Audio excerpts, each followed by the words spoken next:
The Russians have wanted to do peace talks from the beginning, and we've rebuffed them.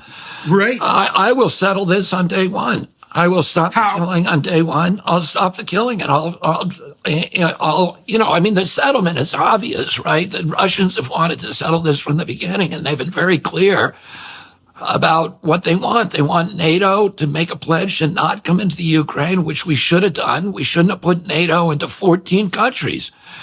We told the Russians when they dismantled the Soviet Union in 1991, and they moved 400,000 troops out of East Germany, and they allowed NATO to reunify Germany under NATO.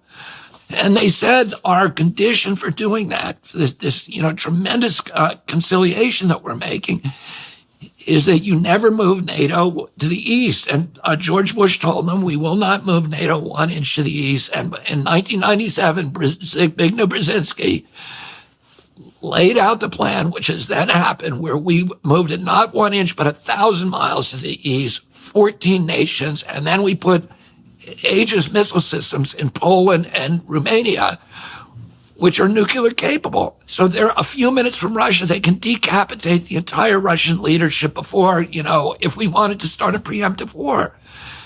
And that is inexcusable. I mean, then we overthrew the democratically elected government, Viktor Yanukovych, in 2014. We spent $5 billion, the CIA through USAID and the National Endowment for Democracy, spent $5 billion to violently overthrow that government, and which was democratically elected. So we destroyed this democracy and put in our own government, which we now know the neocons in the White House, Victoria Nuland, selected 2 months before in a telephone. So we handpicked the new government before the coup.